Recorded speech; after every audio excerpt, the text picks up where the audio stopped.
A very warm welcome to all of you to today, the World Day of Peace, brought to you by Heartfulness and the United Nations and supported by the Hindustan Times Group.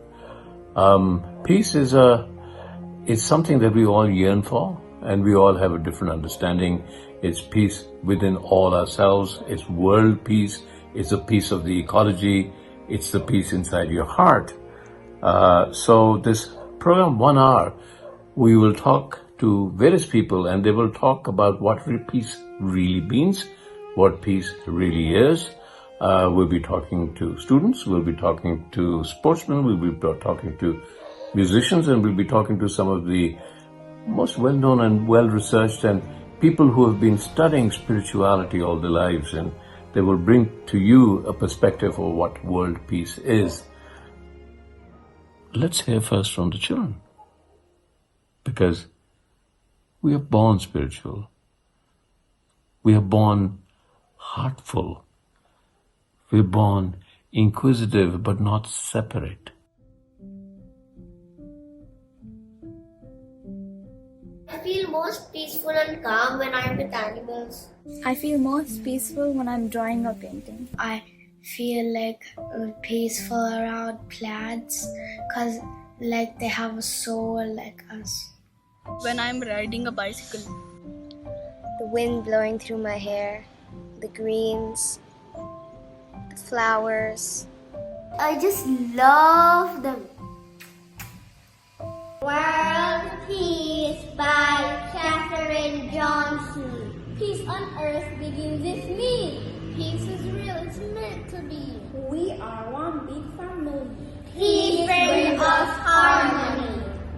I feel peaceful when I'm sleeping. Last week, we were working on a project called Living in Peace and Harmony with Nature and Yourself. That's a pretty long name. I agree. We learned a lot by this project. For example, to think and care about nature and other people.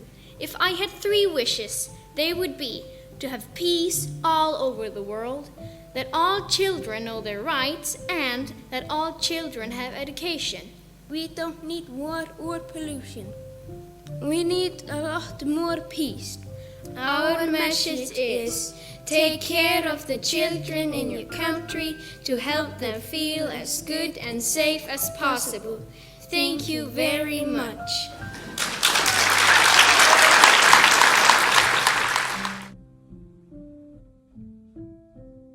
I spent the summer with teenagers and young adults talking and educating them about climate change. And their request was quite simple, that us adults listen more to their ideas, to their concerns and what they have to say on the matter. And we started thinking about, why do we know all these facts about what's going on, but we still continue to live our lives? And we came to the conclusion that is because we lack space between our thoughts to actually reflect on the situation, that we lack the peace, in other words, to take the time to reflect and think about where we're heading and how we want to build a better world. Et depuis des millénaires, nous savons faire la guerre parce qu'on s'y implique, on s'y emploie, on s'y forme, on s'y discipline. Eh bien la paix, c'est pareil. On peut faire la paix si on s'y emploie, si on s'y discipline. C'est de cet ordre-là. Et imaginez simplement la puissance de transformation qu'il y a en nous, en chacun de nous, si chaque enfant qui va à l'école, à côté de lire, écrire et calculer, qui sont les piliers fondamentaux de l'apprentissage, puisse apprendre à savoir qui il est, comment il se sent, quelles sont ses émotions, qu'est-ce que ces émotions disent de lui, quels sont ses talents, comment les mettre joyeusement au service de la vie communautaire. Education for peace, isn't that the most important thing today for the future of humanity and the future of our planet? Today we know that we can teach peace to children. It is actually something that we learn. Gandhi said, be the world you want to see. This is most probably true for peace as well. Let's be the peace we want to live with ourselves, with others, and also with the planet.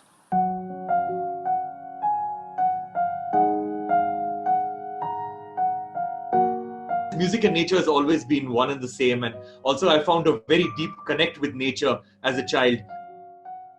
When my friends and relatives would run away from seemingly dangerous and creepy crawly animals like snakes and reptiles and rodents, I was always very drawn towards them, and I would look into their eyes. I would try to see personality in every single animal, and from a very young age it has always been it's never been their world and my world. I've always looked at it as being our world, and that's how I grew up. Because if you look at the word coexistence itself, coexistence is such a vague term and yet a vast term.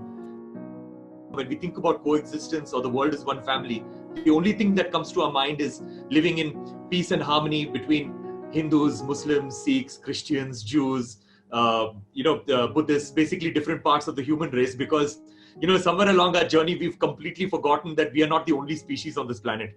We are just one among millions and millions of species on this planet, and living in absolute coexistence with every single entity, whether living or non-living, is key to our own survival.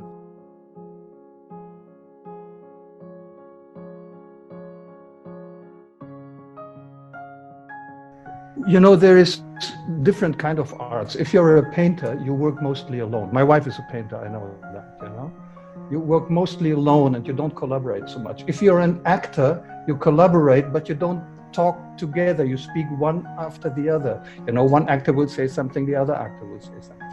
In music, we are truly blessed because we speak together.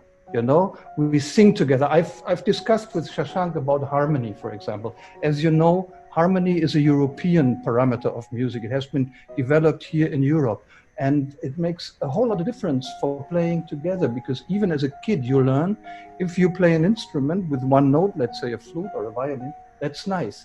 But 3 kids with 3 different notes produce harmony, and you learn that at an early age. And then you learn, this is much more than the 3 notes each one plays alone. It's a new quality, it's harmony. And this is only possible by collaboration. And this is why, as a musician, you learn that very, very early on. Creativity in music arises very, very often from these moments when you collaborate. Imagine you're in a group of 4, 5, 10, 20, maybe 100 people who have this feeling together. This is something you don't forget, never, ever. And then not only the musicians will feel that, sometimes it happens that the audience feels it too. All of the audience feels it too. That can be hundreds and maybe thousands of people. And this is something, it's a very, very, very human thing. And this should happen every day, actually, for everybody, because this is like the basis of peace also, if we talk about peace. If all of us feel this, then we feel together, and we start to understand that every one of us has a heart and the liver and the leg and the nose, and probably the same feelings and all of this. And to understand this, to feel this empathy is for me the basis of peace.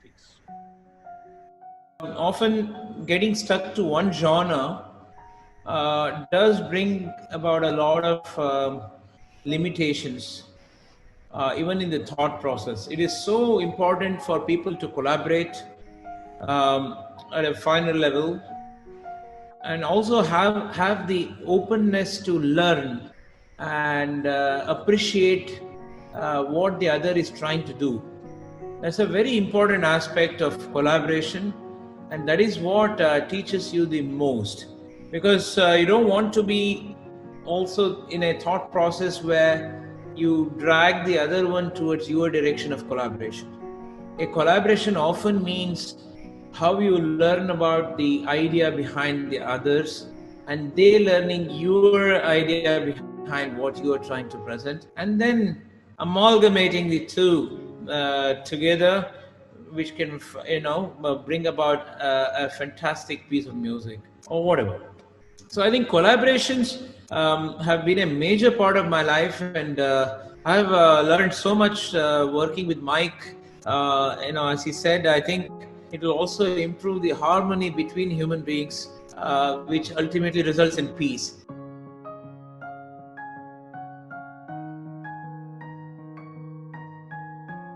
I'd say that sense of distance and disconnection is an illusion that we cannot afford.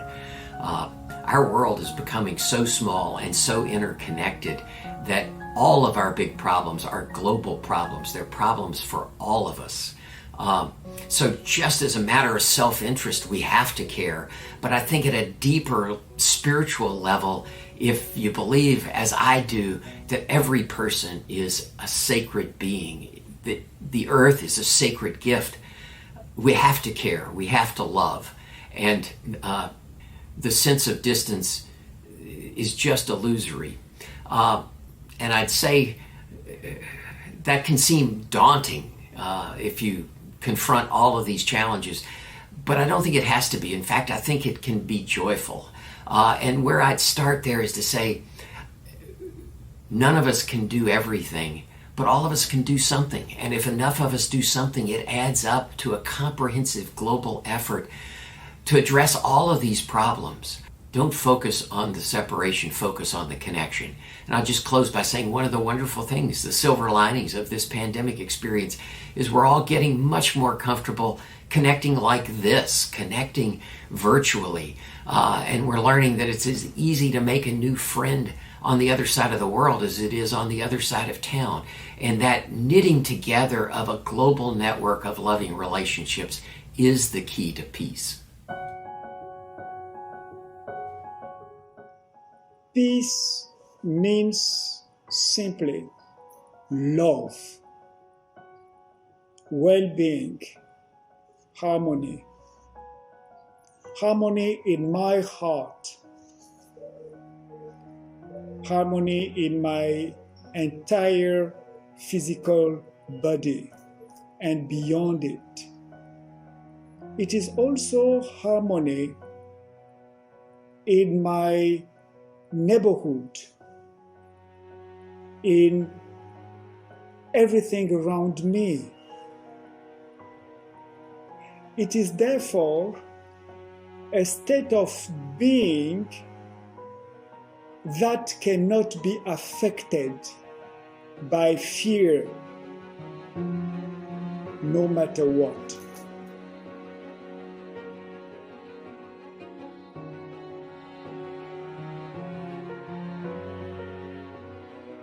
May I ask one question to a footballer of your caliber? When there is so much of competition in the football world, how do you reconcile competition and peace in your heart? Io credo che il calcio sia uno sport che porta dei valori sportivi positivi. E credo che in questo noi abbiamo una grandissima responsabilità. Calciatori, dirigenti, tutti quelli che fanno parte del mondo del calcio. E il nostro comportamento, sia dentro che fuori dal campo, deve andare in questa direzione. Va bene che c'è una finale, una competizione, una partita importante, però quando finisce la partita, anche durante la partita, dobbiamo essere sportivi e accettare la sconfitta alla squadra che magari ha perso, perché in definitiva è sempre un sport. So what is your message today when we are trying to promote peace, world peace? What would you say to youth today? Il mio messaggio soprattutto è sempre prima di tutto ai giovani, di credere in se stessi, di non smettere mai di sognare, di cercare sempre la strada giusta, la strada quella che ti porta dove dietro c'è una grande cultura del lavoro ad avere dei successi, sempre rispettando i veri valori umani, perché io sono convinto che i valori umani sono quelli che fanno la differenza, perché uno può essere più bravo che l'altro, però la differenza la fanno le persone e i valori che riescono a trasmettere. E soprattutto in questa bellissima iniziativa cercare ognuno di noi alla maniera che uno lo sente, trasmettere questo, serenità, armonia, in un mondo che sappiamo che è difficile, che è complicato, dove ci sono tanti conflitti, soprattutto conflitti di interessi, però sempre dobbiamo tornare alle radici, alla base, che sono quelle che ha l'essere umano, che quando le tira fuori fanno veramente la differenza. Thank you. Thank you. A honor, a pleasure for me to be part of the very, very important initiative in the world. Thanks for the invitation. Thank you.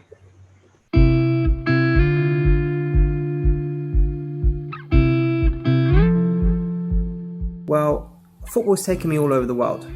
3.5 billion people of us love football. World leaders, toddlers, tribes in the Amazon, youth, your friends, our friends.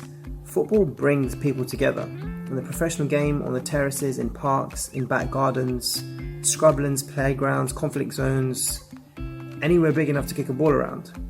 And because it brings people together from all backgrounds, religions and countries, it creates friendships, bonds and breaks down barriers between people and creates natural core shared values.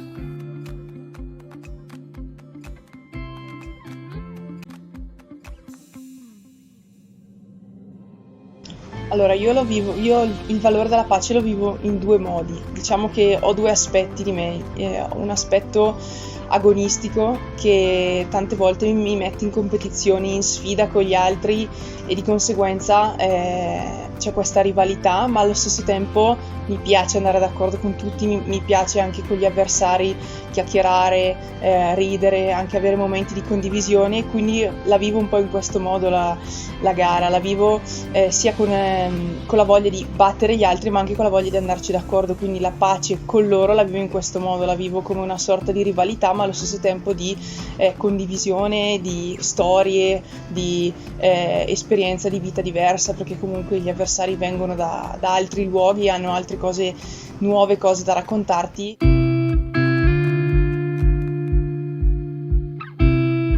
Io ho iniziato quest'autunno il percorso della meditazione e mi è subito piaciuto, mi sono subito trovata bene, ho subito sentito come se fosse un piccolo cambiamento in meglio, cioè di benessere che mi ha dato proprio dentro di me, e alla fine io credo che anche per quello che riguarda il mio sport, cioè noi trasmettiamo se stiamo bene dentro, quindi cioè come se riuscissimo a stare bene se dentro siamo sereni. Se invece una persona magari non è tanto serena o agitata o cosa, alla fine lo trasmettiamo anche sugli sci e quindi di conseguenza anche i risultati possono variare anche in base a questa cosa.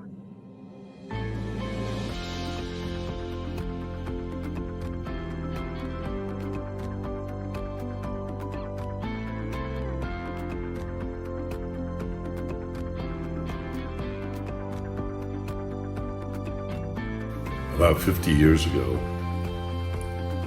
the Beatles came back from India and brought back Maharishi Mahesh Yogi's message about meditation. He proclaimed that if 10% of our population could meditate, we would find peace in this world. He taught TM, Transcendental Meditation Theory, but the idea of meditation came to me at a young age, and I pursued it.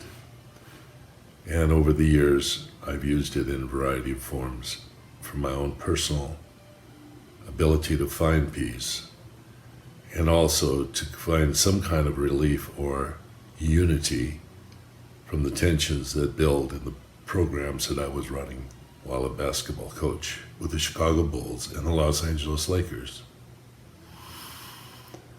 We talked about one mind, one breath. The idea of being here now,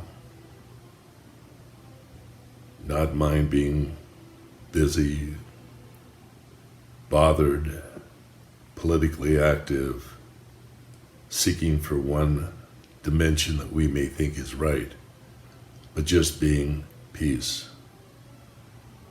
Being peace like Thich Nhat Hanh talks about. So today we're trying to bring that message as a group. I encourage you to just sit, breathe, and be peace. Blessings.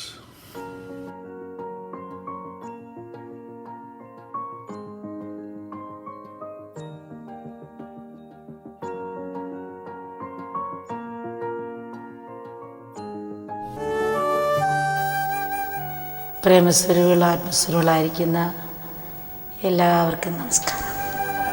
ലോകത്തെവിടെയും ശാന്തി പുലരട്ടെ. തലചായ്ക്കാൻ ഒരു വീടും വയറ് നിറയ്ക്കാൻ ഭക്ഷണവും എല്ലാവർക്കും ഉണ്ടാകട്ടെ. നന്മയും ഐശ്വര്യവും ആരോഗ്യവും ആനന്ദവും ശാന്തിയും സമൃദ്ധിയും എല്ലാവർക്കും ഉണ്ടാകട്ടെ. പ്രകൃതി മാതാവ് നമ്മുടെ തെറ്റുകൾ പുറത്ത് പ്രകൃതിക്ഷോഭങ്ങളില്ലാത്തൊരു കാലത്തെ നമുക്ക് പ്രദാനം ചെയ്യട്ടെ. ഇതൊക്കെ നടക്കുന്ന കാര്യങ്ങളല്ലെന്ന് മക്കൾ ചിന്തിച്ചേക്കാം. എങ്കിലും ഇത്തരം സ്വപ്നങ്ങളാണ് നമ്മുടെ ജീവിതത്തിനും പ്രയത്നത്തിനും ശരിയായ ദിശാബോധം നൽകുന്നത്. ദൂതരാകട്ടെ. മക്കളെല്ലാം ഹൃദയത്തിൽ ശാന്തിയും സന്തോഷം നിറയാൻ കൃപ മക്കളെല്ലാം അനുഗ്രഹിക്കട്ടെ.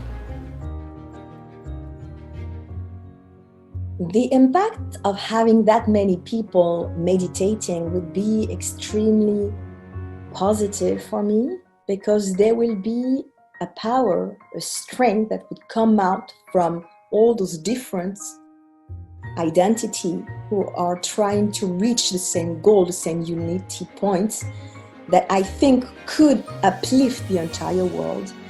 And what it made me think would be, I would say, a drawing, a Picasso drawing, that would be this beautiful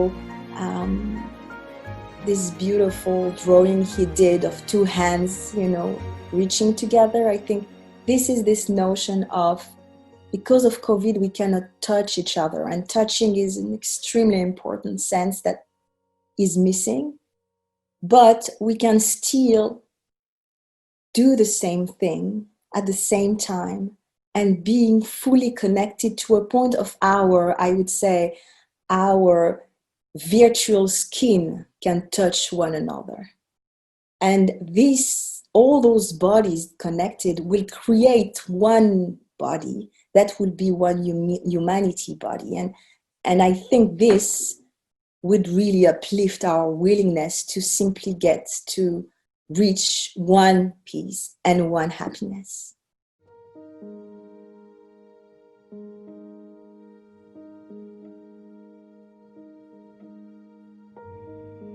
I have a car accident, and during this car accident I have a near-death experience, which means I went out of my body and I have a glimpse of death. And death for me was a big liberation, to be free from the body and free from the mind. And I went to the source, I went to the light, and I feel so released, so at peace, because I was in the divine consciousness, kind of. And so I was so happy there. I didn't want to go back, but the inner guidance say, welcome, but we just want to tell you, you didn't finish your mission on earth. And I was sent back, and I was sent back transform, transcend, metamorphose, kind of. And this is where my quest for what is my purpose in life, what is my mission in life, started at the age of 18. And so I finished my master degrees, and I did start an internship in Uzbekistan with UNICEF, working on the well-being of kids, and also in Tajikistan, working on Afghan refugees. At this time, it was in 2020 years ago already, the Taliban came to the north of Afghanistan and pushing the population actually to flee to Tajikistan. And when I met these Afghan refugees, so noble, so hospitable, so at peace despite the conflict, despite the violence, they were just radiating peace. I said, who are these people? They have nothing and they give you everything, because they fled with the kids and the cattle and some wheat in the pocket, and with the mud they did a tandoor oven, and with the wheat they made a beautiful naan like bread, and just to thank us to come and bring blanket, food, tent, vaccination for the kids, they gave all the bread. And I said, well, I cannot eat your bread, you have nothing. And say, this is Afghan hospitality, you should take the bread. Hi, I'm Nadia Nadim. I'm a professional football player, play for the Danish national team and Paris Saint-Germain in France. Of course, I didn't have the easy start in life. Born in a country, war-torn country. I saw my dad being killed, in a really young age, and we had to escape for our lives. To survive, to have a life, we had to leave the country. We were searching for the peace that we didn't receive in the country I was born. So for me, inner peace has been like a huge, important thing in my life, because things I've experienced as a young child is not something that you wish for anyone. And if I didn't cope with it, and if I didn't find, the peace and kind of accept it, I wouldn't be where I am today. Everything, all the anger and happiness I had, I tried to kind of channel in football, school, wherever, because as a human being, you cannot have it in you, and because that's going to destroy you. So I had to stop, and that's the decision I made myself, that I need to find the peace. I did. Performance and inner peace goes hand in hand. You cannot be at your best and perform at the highest level if your brain and your emotions are everywhere. Everything you see around the world, why do we have so much suffering? Everything that's happening, the Black Lives Matter, all of this is not, it's not peace. But I think the key for me is education. You are part of the change, and it doesn't take that much. It's just by smiling, saying hello, being kind would go a really long way. We received so many death threats from the Taliban because they were opposed to the democracy. 3 of my international colleagues got kidnapped in front of my office. And United Nations say I might be the next one because we were all working together. So instead, they decided to evacuate me back to France. I asked this crucial question: who I am to work for peace in the world if I'm not at peace with myself first? If I'm completely burnt out, if I'm completely depressed, anxious, I should better stay at home. I'm not going to serve the population I came to serve. It's Yamas say, you cannot bring outer peace if you don't bring peace within yourself first. And when he said this sentence, it resonates so much within myself. And I say, this is what I was looking for. And so I decided to take my backpack and to go all around India to spend time with all the spiritual masters who teach inner peace and non-violence, which was life-changing experience, because I realized peace, it's here and now, and your monkey mind is always bring you in the past, in the future, but real peace is when you are fully here and now. The UN called me back to come to Afghanistan again to work on the peace process, and I say, oh, really? Do I want to do that to myself? I'm so at peace now. And I call my Afghan colleague and say, yes, you initiate the peace process, democratization with your colleague. You should better come back now because the situation is worse. And so I came back.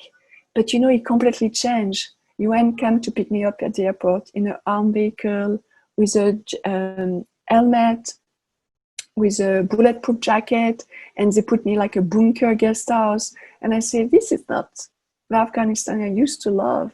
What happened to this country? And so the security situation was worse and worse. So I was always practicing my yoga meditation every day. And my colleagues say, what happened to you? You changed. I say, because now I have my spiritual practice. So they did ask me to start teaching, which I started. And all my Afghan colleagues wanted to come. So I invited at home.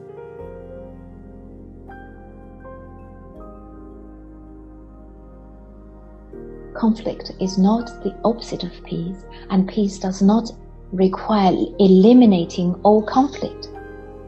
Often, it is the presence of conflict that can invite us to encounter, to dialogue, to engage our humanness, and to recognize each other as human beings, as a part of a we. With this mutual recognition, we can transform conflict towards innovation and a positive change.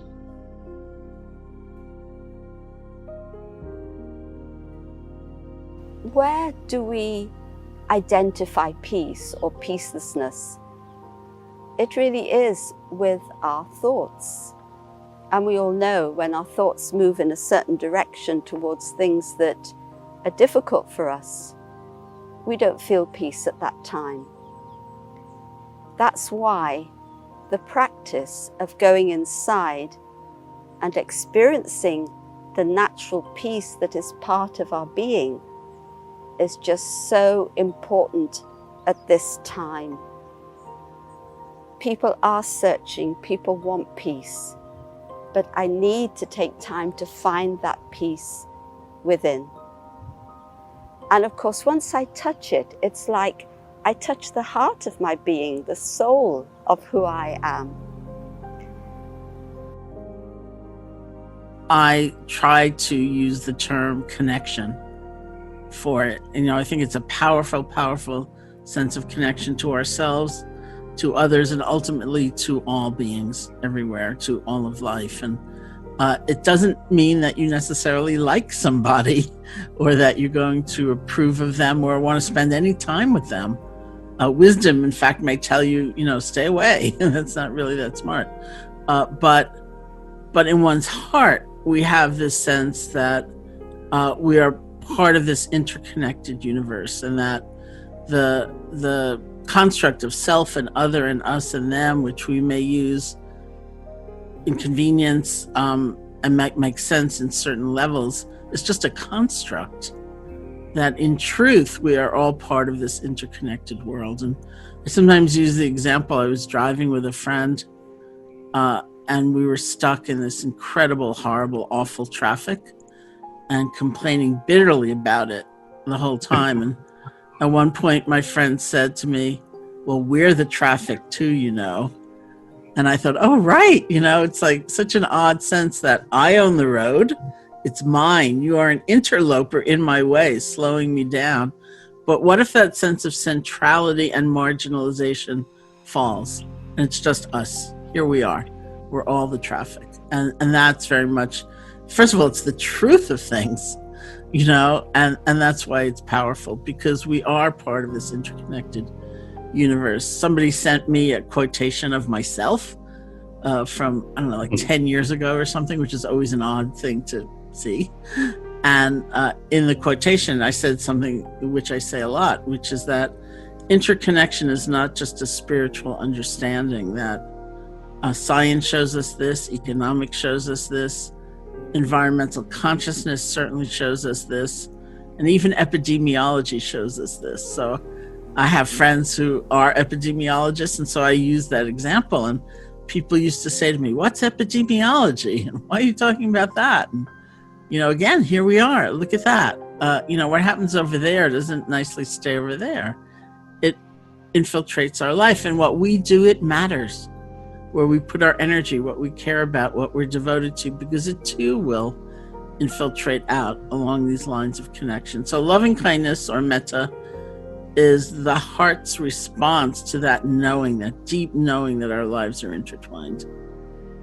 And the corollary of that is that everybody counts and everybody matters. Not everyone will be my best friend, with a person I seek to spend time with, but everybody fundamentally counts. And so we offer loving kindness. It's a meditative technique to ourselves, to those who've helped us that maybe we take for granted, to friends, to those who are having trouble, who seem full of fear or some problem.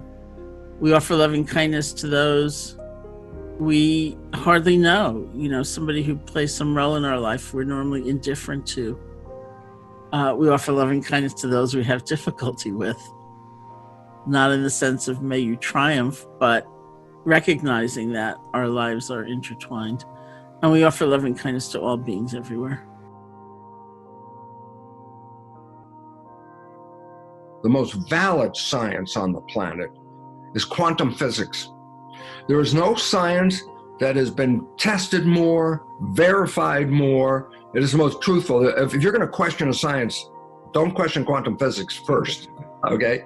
I say, so why? And now this is the emphasis of why I say this. The first principle of quantum physics, consciousness is creating your life experience. And now all of a sudden I'm saying, guess what?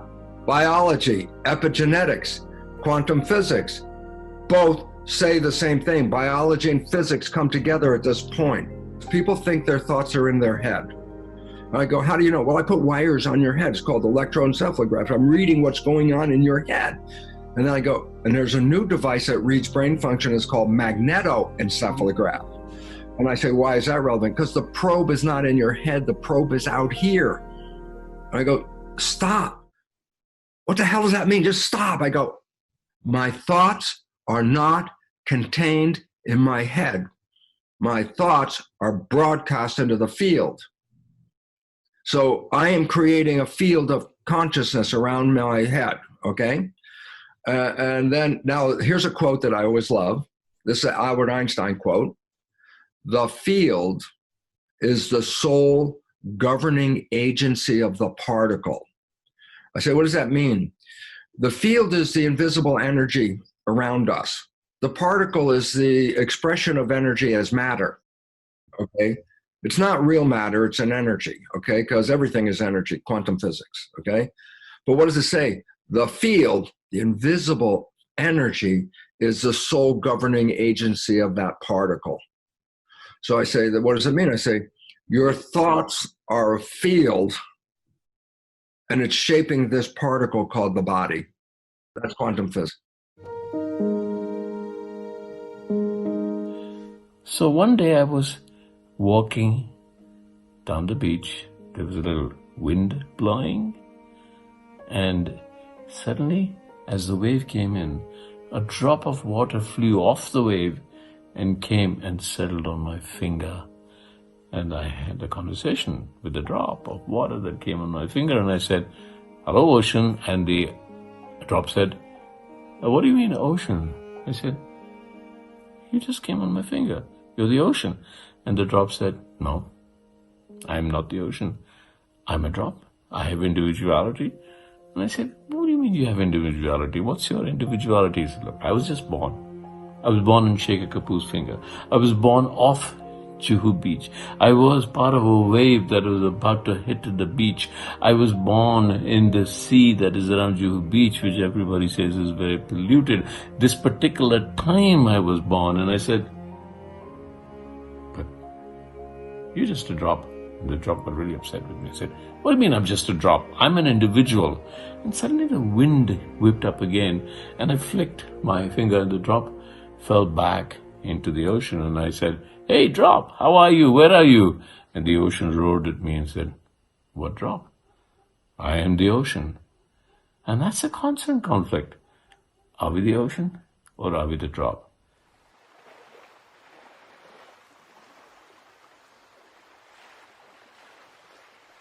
Purity, peace, power, love, happiness, knowledge, and bliss. This is one folder which is common on every soul. Ask anyone, what do you want? And everyone has the same answer. I want peace, I want happiness, I want love, I want wisdom, I want happiness, I want bliss. Everyone wants the same. Even someone who is contemplating war is actually doing it for peace. You ask them, why are you fighting? Why are you doing all this? They say, we want peace. So everyone wants the same vibration, because that's the original nature of every soul. And that's why we understand the drop and the ocean. Each one is an individual drop, but we are carrying the same quality as the ocean. And the ocean is the supreme power, the ocean of love, the ocean of purity, the ocean of bliss, the ocean of powers. That is the supreme power. And each one of us is the soul, which carries the same qualities as the supreme soul. But on the journey of lives and many lives, we created so many other sanskars, and we're using them in our life. And we forget to use those 7 sanskars out of that original folder. And because we forget, we actually think that we want peace, we want happiness, we want love, we want power. We're looking for all these 7 qualities outside, which are our original nature. So when we say peace, creating peace in the world, how will we create peace in the world? It's very simple. Every scene of the day, scene after scene after scene after scene, situations, people's behavior, they're not always my way. Right now, we're going through a crisis outside in the world.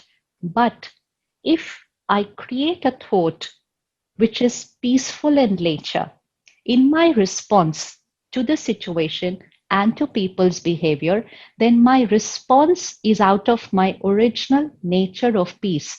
And when I'm creating that response, I am creating peace, I'm experiencing peace, I am radiating peace.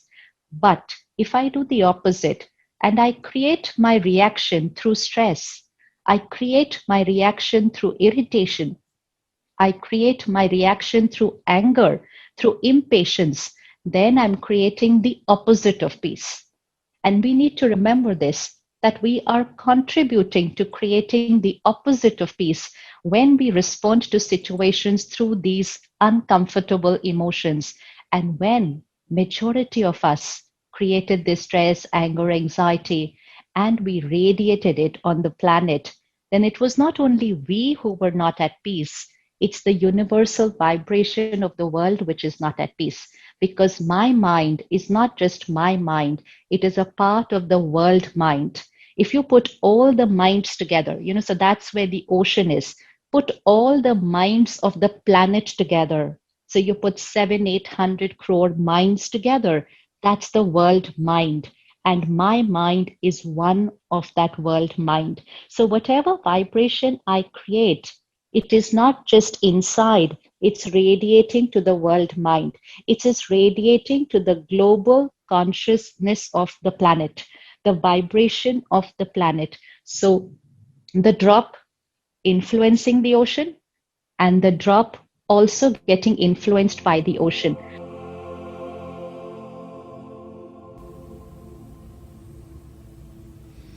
Yes, the message I'd like to share, and it comes from my own lived experience over many years now, is that the most joyous and deeply satisfying thing any of us can do is to commit our lives to this cause of love and peace building, of building a world in which everybody can flourish.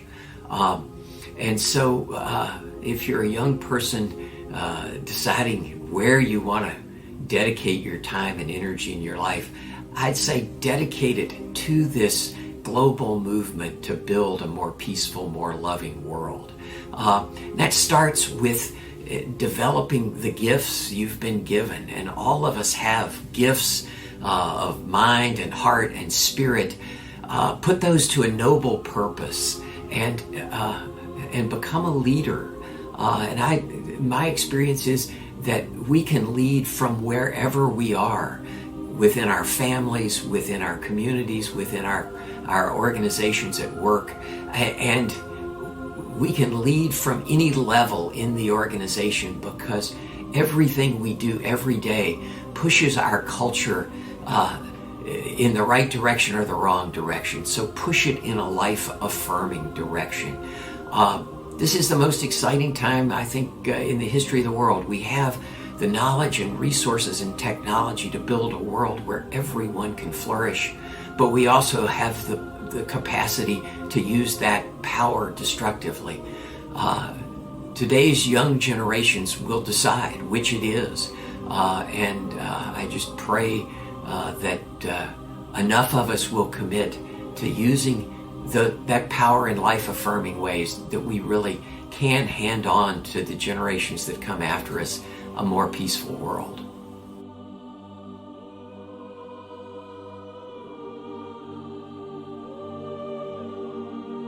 There's a belief that for many people on this planet, that when you die, you can go to a place called heaven. And I say, what's heaven? I say, well, each individual has their own definition, so it's each individual's version of heaven. And I want to suggest something based on the new biology and the physics. You don't die and go to heaven. You are born into heaven. This is where we came to create. And I say, when you are empowered and operating from your conscious mind and running your life, that's usually expressed in something called the honeymoon. When people let go of their programs and their life was blah, blah, blah, blah, and they meet somebody and 24 hours later, it's like, oh, it's so wonderful. Life is beautiful. Everything is beautiful. And I go, 24 hours after a whole life of blah, blah, blah. What happened? I say, because as in the Honeymoon Effect book, what it talks about is this is the one time in your life where you stop playing programs and you stay mindful. Yeah. And I say, so what's the relevance? I say, the moment you stop playing the program, your life becomes heaven on earth. If we would all get the hell out of the program, then the whole planet would turn into the heaven on earth. So we would enjoy it a little bit differently than, okay, suffer through this and you'll get something nice later. It's like, no, enjoy this now. This is the opportunity of where you have a device, a body to create an experience. So if there's a heaven and it's a creation, this is where you can create it. And then you say, but it doesn't look like heaven. And then we go back and I say, yeah, but you've been programmed not to. And the moment you stop playing the program, when you fall in love, you actually did create heaven on earth. And that's available all the time, except you go back to the program and then you lose it. If I was going to make a oscilloscope picture, you know, the vibration, love is a nice smooth sinus, you know, wave like this, you know, just a nice smooth wave. Noise is like that. Harmony is in the sine wave, peace. And anything out of harmony starts to become jagged, and now it's that instead of that. Okay? Yeah. And so, you know, the effort that you have of bringing meditation is to get them out of the jagged, put them into the sine wave. Because if they can manage this, then they have control. But if they get jagged, that means they lost the control. And now they're responding like a ping pong ball, bouncing all over the place based on who's hitting it with a paddle. Wake up as many people as possible, because the more of us that are broadcasting consciousness of heaven, the more we will all collectively manifest it. So I wish you luck on your effort, because raising consciousness is the game.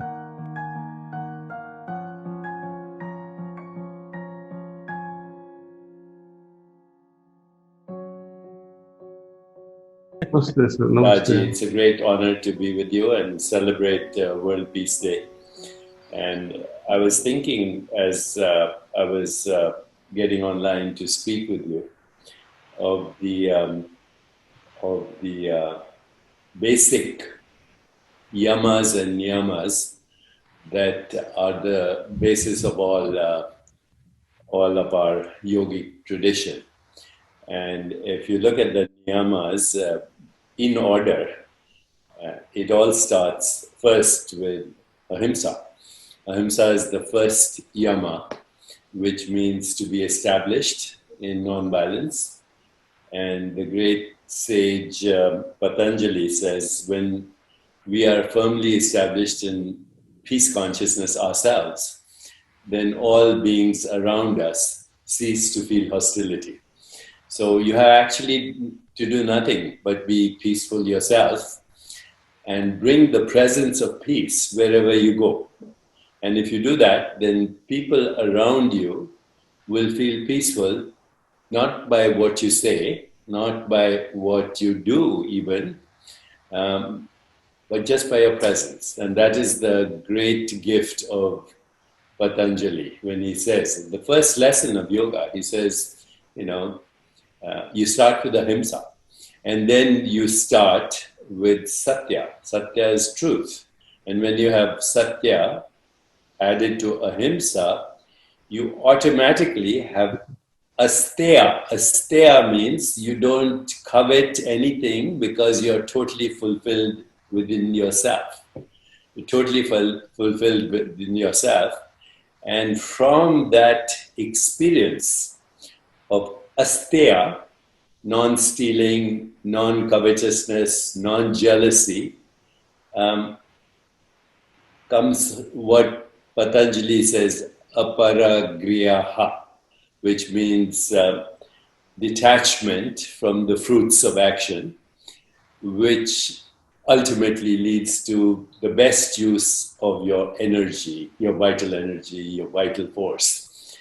And so on World Peace Day, I think it is very appropriate for us to celebrate the great yogi traditions of India, who also talk about the niyamas, cleanliness, sauchna, fulfillment that comes from self-study or swadhyaya, swabodhya, or the effulgence that comes from the radiation of peace, and ultimately results in what we call oneness with our source. So yoga is that tradition, and everything we're doing in this world right now is the opposite of yoga. We're coming from the fragmented mind, from the ego mind, which makes us look at ourselves as separate beings, and then looks at the world also as separate when we are one with it. As you know, one of the greatest Mahavakyas is Tattvamasi. Whatever I see pure consciousness. Whatever I see the divine. Whatever I see the infinite. It doesn't matter what it is. It could be a cup of coffee. This is a modified expression of the infinite. So, on Peace Day, I think we should just be peace. We should speak peace. We should create peace. We should express peace. And we should celebrate peace. And if enough of us do this, then we'll have a peaceful world. Because I've seen enough peace activists, even Nobel Prize winners in peace, and they're not peaceful. So peace can only be created by those who are peaceful. Just like love can only be expressed by those who have received or given love. So in Mahatma Gandhi's words, we have to be the change we want to see in the world. And if there is a critical mass of that, and that's why we're having this conversation, then hopefully we can reach a more peaceful, just, sustainable, healthier, and joyful world. Because right now, the world is very divisive, very quarrelsome, all within ideological conflicts, all the conflicts, whether it's communism, socialism, capitalism. These were good ideas meant for humanity, but human beings corrupt them because they come from selfishness, basically. Me, mine, everything is me, mine. But now that we are celebrating World Peace Day with this great heritage that you represent of India, then it's possible by changing these conversations and having a critical mass participate in these conversations, we can be the change we want to see in the world. So that is why I'm so happy to speak to you. Commonly, we think of peace as only a lack of violence between individuals, whether at a physical or mental or emotional level. Yet, even when we are totally alone, we often find ourselves restless and lacking in peace.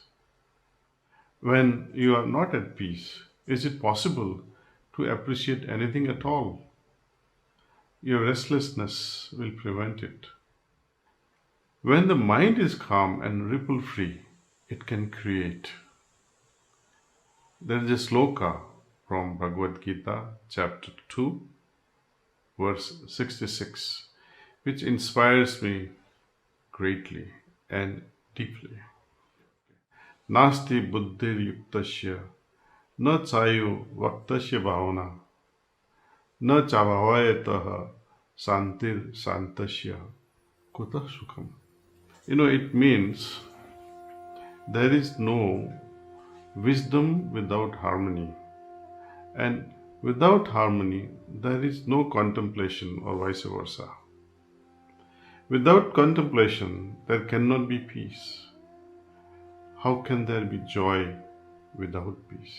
This is Lord Krishna saying. Peace and joy are innate qualities of the soul, but it is through meditation that we create the conditions that allow them to blossom. With the support of yogic transmission, the specialty of this path, the heartfulness way of meditation, it takes us on an inner journey in which we make a contact with the soul and pleasantly have our first real experience of peace. Try it. It is so beautiful that often we want to stay immersed in that peaceful state and never come out of it. But world has to go on, so we come out. However, there is something even grander than remaining immersed in deep peace. By making that peace dynamic, we got to make peace dynamic and expressing it in action.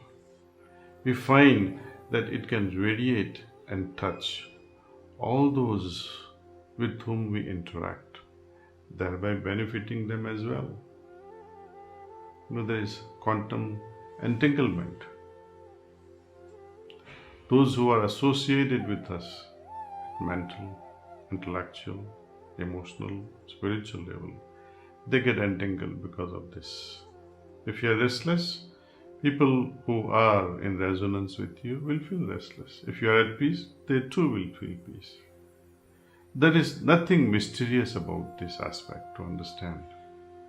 You have witnessed on many occasions how just one smile can lighten up everyone's mood.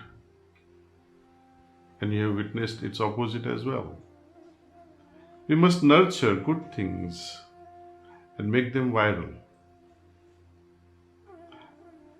Another facet of spiritual path is that peace is not the final aim of spirituality. When restlessness is absent or non-peace is absent, you feel, since it is absent, now I'm at peace. When this restlessness starts to subside, we experience a great inner freedom and call it peace.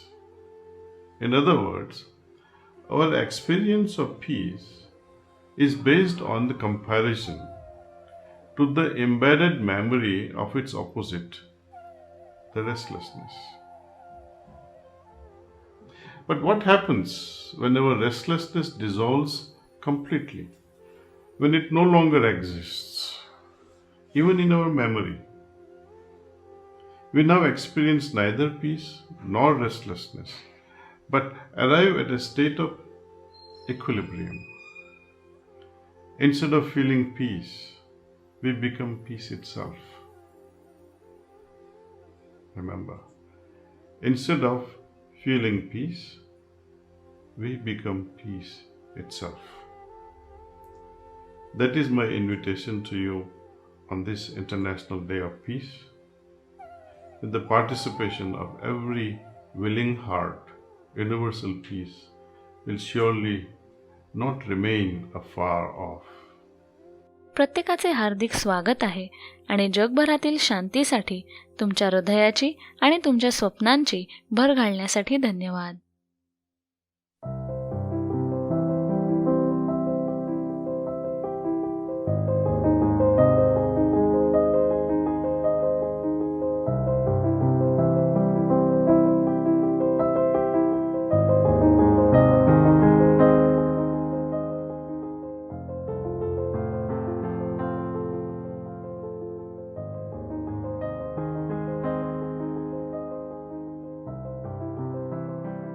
खात्री करून घ्या की तुम्ही आरामात बसलेले आहात आणि Heartfulness शिथिलीकरणाची साधी सोपी प्रक्रिया आपल्याला सुरू करता येईल. एकदा तुम्ही विश्रांतीच्या स्थितीत आलात की तुम्हाला हार्टफुलनेस ध्यानासाठी मार्गदर्शित केले जाईल. आपण सगळे एकत्रितपणे शांततेत ध्यान करू, जेणेकरून जेव्हा आपण आपले लक्ष हृदयात खोलवर बुडवून आत नेऊ त्यावेळेस प्रकटणाऱ्या शांतीचा अनुभव तुम्ही घेऊ शकाल. जेव्हा तुम्ही दॅट्स ऑल असे ऐकाल तेव्हा ध्यान संपेल. कृपया ध्यान संपल्यानंतर तुम्हाला कसे वाटत आहे त्याच्याशी समरस होण्यासाठी काही वेळ तसेच शांततेत बसून राहा. त्यामुळे तो अनुभव शोषून घ्यायला आणि ते शांतिमय वातावरण जे एकत्रित बसल्यामुळे मिळालेले आहे ते विस्तारायला मदत होते. चला तर मग शिथिलीकरणास सुरू करूया.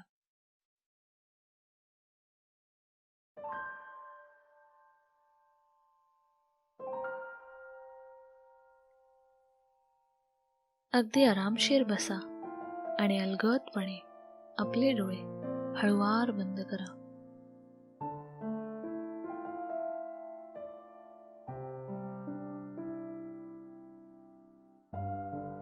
तुमच्या पायांच्या बोटांपासून सुरुवात करूया. पायाची बोटे थोडी हलवा आणि ती शिथिल होत आहेत याचा अनुभव घ्या.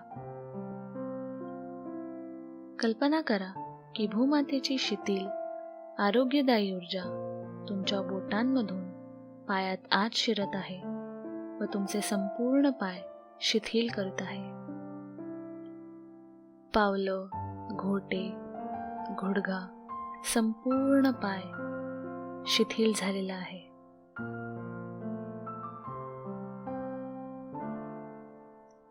ही आरोग्यदायी ऊर्जा पुढे सरकत तुमच्या मांड्या, कंबर व सीट संपूर्णपणे रिलॅक्स करत आहे.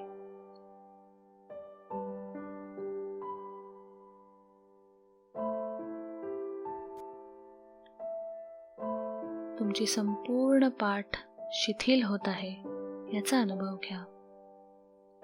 माकड हाडापासून ते संपूर्ण मानेपर्यंत तुम्ही शिथिल झाला आहे हा अनुभव घ्या.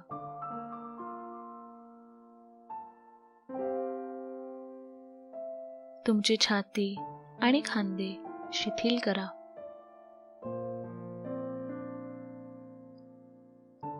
खांदे सैल सोडून जो काही तणाव असेल तो विरघळून जात आहे असा अनुभव घ्या. तुमच्या हाताचा वरचा भाग, कोपर, मनगट, हाताच्या बोटांपर्यंत संपूर्ण हात शिथिल झाला आहे याचा अनुभव घ्या.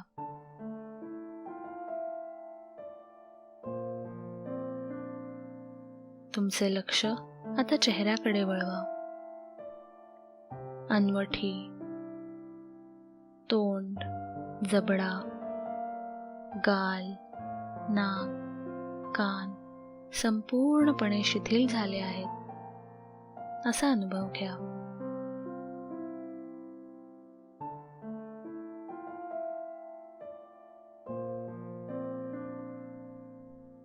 कपाळावर जर काही ताण असेल तर तो विरघळून जात आहे असा अनुभव घ्या. पायापासून डोक्यापर्यंत तुम्ही संपूर्ण शिथिल झालेला आहात. असा अनुभव घ्या.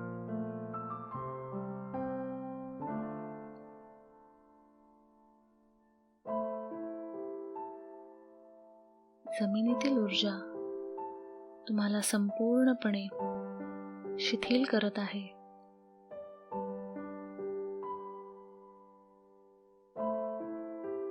जेव्हा तुमची तयारी असेल तेव्हा तुमचे लक्ष हळुवारपणे हृदयाकडे वळवा. काही वेळ तिथेच विश्रांती घ्या. तुमच्या हृदयातील प्रकाशात बुडून गेल्याचा अनुभव घ्या. अशी कल्पना करा की प्रकाशाचा स्रोत जो तुमच्या हृदयात आधीपासूनच अस्तित्वात आहे तो तुम्हाला आत आकर्षित करत आहे आणि तुम्ही त्यामध्येच बुडून जात आहात.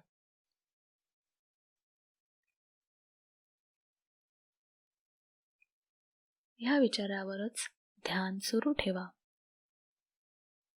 जर मनामध्ये काही विचार आले व तुमचं दुर्लक्ष होत आहे असे आढळले तर अगदी हळुवारपणे स्वतःला आठवण करून द्या की तुमचे लक्ष हृदयातील प्रकाशावर आहे.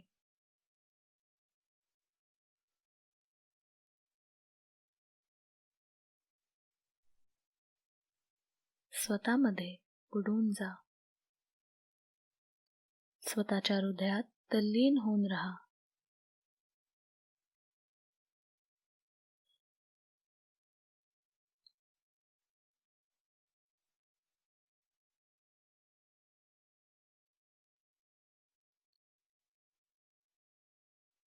ह्याच भावनेत ध्यानमय व्हा.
That's all.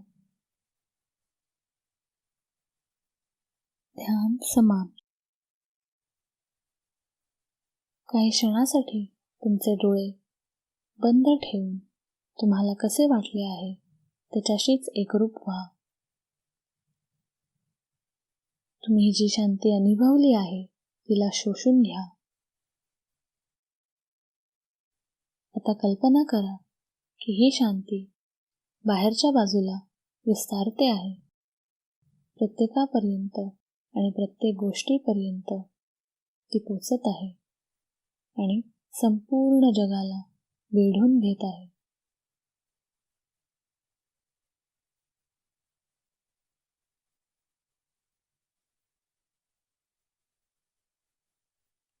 जेव्हा तुम्ही डोळे उघडाल तेव्हा या अनुभवाचा आनंद घेण्यासाठी काही वेळ द्या.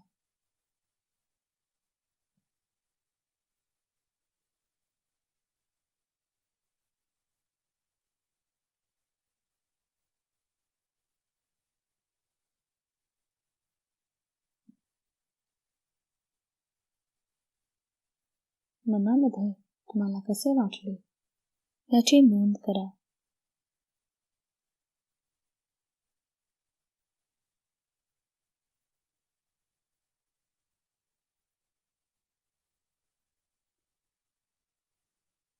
अगदी हळुवारपणे तुम्ही डोळे उघडू शकता.